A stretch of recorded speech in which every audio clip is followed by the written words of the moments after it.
The Arsenal supporters say that, look, if they don't win the Premier League, as for Spurs, they'll always beat them. Even if they catch them anywhere, they'll beat them. And so, yeah, it was another win for the Gunners at the Emirates, and they managed to close the point gap between us. But Liverpool do have a game in hand against Everton. That is yet to be played. Let me start off with you. Yeah, this obviously was another game for Arsenal to win. Yep. To put out a statement that, yeah, we have not been so good this season in terms of being clinical up front. Mm-hmm. But then again, we are still lurking there. We are still there. If you give us the opportunity, we'll capitalize on it and compete for the title. Your thoughts on this and then the next game? Yeah, and this game shows that sometimes a lot of fans and sometimes football analysts, journalists overreact to certain results. To the extent that just a couple of weeks ago, Arsenal were pretty much all doomed.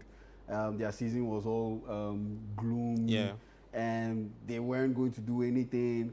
And all of a sudden, they beat Spurs, and there's just this new energy. Everything around the team. And there's so much positivity around the team. Oh, yeah, we are just 4 points behind Liverpool, though they have a game in hand. Yeah, we are still within touching distance of winning the league. That kind of thing. And so for me, it just tells me that, look, people shouldn't overreact to certain results. You just have to look at the bigger picture. And are you talking to the United fans? Oh, I'm just talking to football fans. Okay. I think football fans these days are too fickle. Yeah, I know that. I agree. I don't think it's these days. I think football fans have. It's been like that since. Football fans have always been fickle. Yeah, no, it's been like that since.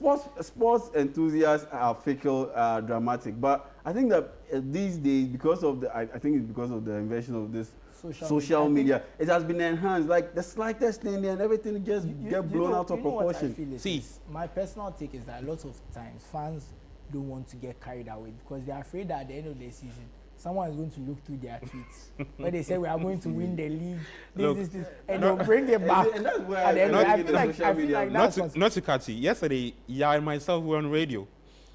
United were losing at halftime. Yes. You know, we activated the phone lines after. There was this caller who called and was like, look, they are not going to win the game. He can't just give up on the team. And he was just ripping the players apart and the coach. So fans, they are dramatic. Like, you are so invested, it's like you are watching the game and things go bad. It's like your whole day sports and things. Me personally, I've reached a point to make my life easier. If I'm watching a game and my team is playing badly, I turn off the TV. Oh, wow. Because I feel like if I watch the full game, I'm going to get more upset. I'm going to... Especially if your team is still playing. I have friends and family I have to deal with. I don't want to be in a bad mood to deal with them because of something they haven't done. Okay, I'll finish up your point. Just chill. Just chill and just watch the game. If you're going to chill, you wouldn't love your team. I think that's possible. At the end of the day, it's football. A lot of things can happen. And so, but going back to this game, I honestly was a bit disappointed with. I was disappointed with what Spurs put out. I was disappointed with what Spurs put out there because I expected them to do way better than they did. I think, with the exception of the first 10 minutes, they didn't put up a very good performance. Yeah. Because look at the goal they conceded. You know how strong Arsenal are when it comes to the set pieces. You look at the second goal, for instance. Yeah, Bissouma, just a simple pass to Dej Spence, who was on the overlap. Just give him the pass. He didn't. He went for the complicated, complex option where he turned infield, where he ran into a crowded area of the pitch, where he had two Arsenal players right next to him. And made it more difficult. Made it very difficult for himself. And Thomas Partey was right there, just nicked the ball off him. And if you look at the defending, once the ball was played to Leandro Trossard, Dragusin should have closed the angle a little bit better than he did. Then on top of that, the goalkeeper, Antonin Kinski, you can make a case. He was getting so much praise after the Liverpool game. You can cut him some slack that the ball did bounce just before he put his right hand out. But just look at his reaction. Immediately he saw the ball go into the net, he just buried his head in his hands. He knew that he could have done better and he should have done better. But for Spurs, I was a bit disappointed. But I know they have injury issues. They have major injury issues. This guy is operating without his two first choice centre backs. The goalkeeper is also out. Two left full backs. Two goalkeepers are also out. And so, you have to cut him some slack. But for a derby, a North London derby. Yeah. I expected something a little bit better in terms of the passion, the aggression, the commitment, but it wasn't. It just wasn't there. They were just going through the motions. To an extent, you would think that it was just another ordinary game, and to an extent, they were playing against Tamworth, like they did in the FA Cup. They really struggled in that game. Yeah, they struggled in that game. So for me, yeah, I was impressed with what Arsenal did, but I think Tottenham Hotspur made it a little bit easy for them to just run over them and get their latest win in the North London derby. So, talk to me about Arsenal, their next game against Aston Villa. You know, they're heading into this game, like y'all said, after that win against Spurs, there's this new air around the team thinking that, yeah, they can actually go on and win the league. But Arteta also has to deal with injury issues. A lot of his players are out. So the players, Gabi Jesus, had a bit of a good run. He's out. Bukayo Saka is out. Nathaniel Nwaneri is also out. They didn't sign an out-and-out striker. This conversation has always been on. They never solved it. Now, he has to deal with the players he has to. At the moment, we saw Raheem Sterling in that game against Spurs. I don't think it was too convincing for me. And what are you expecting from Villa against this Arsenal team? Even Aston Villa have been a bit poor this season.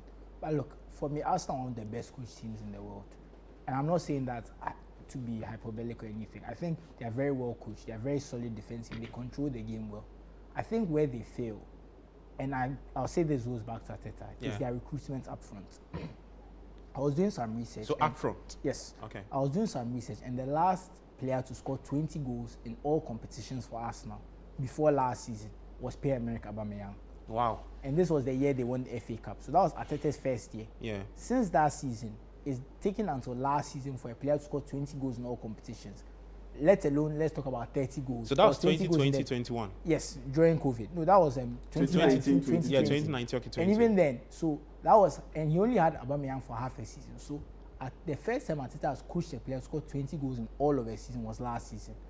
So part of it I'll say is personnel, because I don't think they have a lot of natural goal scorers in their team. And I blame him because if you're looking for a striker, you buy Gabriel Jesus. Knowing what you've seen from Gabriel Jesus at Man City, okay, and he doesn't score the 20 goals, it's not a surprise. We know the type of player he is. You look at Kai Havertz. We saw him at Chelsea. He scores here and there, but remember, Kai Havertz didn't score in the Champions League, the whole Champions League campaign until the final. Yeah, he's not a natural goal scorer in that way. He can get you some goals here and there, but that's not his natural thing. Even when can't he hits rely on patches, him. And I always say, for me, Kai Havertz, he's the type of player when the team plays well, he plays well. But if you compare someone like Aubameyang, where you remember that Arsenal had some games, they're not doing anything. He gets one chance and bang, it's in. They don't have a player like that anymore. So if your chief creator, Bukayo Saka, is also now your chief goal scorer, because I think in 2 of the last 3 seasons, or something like that, Saka, in fact, I think 3 of the last 4 seasons, Saka has been their top scorer. Yeah. And he's also their chief creator. That's a lot of responsibility. Which is why he's the only player who scored 20 goals in the last, under Arteta, basically. So I think the recruitment of forwards is a problem. I think if there was a natural goal scorer in that team, you will see how good Arteta's coaching is, in my opinion. I think the coaching is very good. I think the team is very solid. They create chances at a high level. But when you look at players like Kai Havertz and Gabriel Jesus, who are not, I don't want to say they are not natural goal scorers. I don't know how to frame, but they are poor finishers. They get chances and they are not always convincing. Yeah. When those are the guys on the They're end never of a lot clinical. of your chances, it will make you look like you are not coaching the team well, because you drop a lot of points you shouldn't drop. Okay. So I think he coaches the team very well. But I think he's also not, he's afraid to be adventurous, because maybe he doesn't trust them to take chances and he feels they'll be open. But look, I think they are very well coached.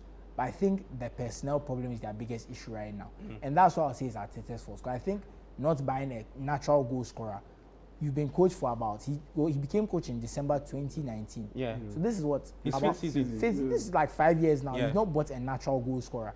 That's on you. That's a complete coaching issue, and he has to take the blame for that.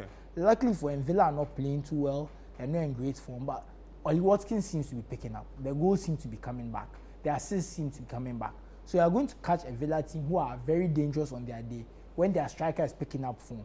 You're a good team, but your defense is also looking more shaky than it's looked in the last few years. So this is not going to be an easy game for Arsenal at all.